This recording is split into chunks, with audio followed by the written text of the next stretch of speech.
பாஸ்க்கு வந்து உலகம் பூரா அவங்கள பார்க்கணும்னு நினைக்கிறீங்க. அவங்களோட நீங்க சமாளிக்க முடியும்னு நினைக்கிறீங்களா? ஃபர்ஸ்ட் சீசன்ல இருந்து சொன்னேன்லங்க, ஜூலி இருக்கிற வேண்டிய இடத்துல நான் இருந்திருந்தா எப்படி இருந்திருக்க. போதும் லிஸ்ட்டு ரொம்ப பெருசாக போகுது. ஆல்ரெடி தெரிஞ்ச விஷயம் தானே. ஸோ முனியமாங்கிறவங்க ஆல்ரெடி பிக் பாஸ்க்குள்ளே என்ட்ரி ஆகிட்டாங்க. ஸோ எல்லாருக்குமே தெரிஞ்ச விஷயம்.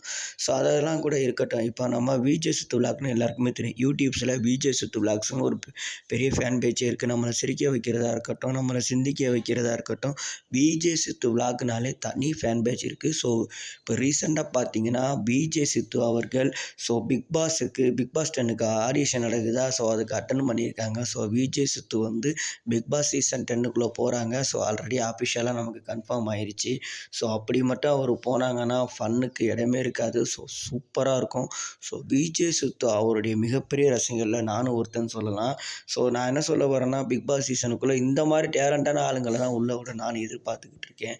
ஸோ விஜே சித்து அவங்க வந்து பிக் பாஸ் சீசன் 10க்குள்ளே என்ட்ரி ஆகுறாங்க. ஸோ பார்ப்போம் அந்த சீசன் எப்படி இருக்குன்னு. ஸோ விஜே சித்து அவர்கள் பிக் பாஸ் சீசன் 10க்குள்ளே வர்றதை பற்றி உங்களுடைய கருத்து என்ன? அவங்க வந்தால் அவங்களுக்கு சப்போர்ட் பண்ணுவீங்களா? ஸோ அஃபிஷியலாகவே கன்ஃபார்ம் ஆச்சு. விஜே சித்து அவர்கள் பிக் பாஸ் சீசன் 10க்குள்ளே வர்றாரு. இனிமே மஜா தான்.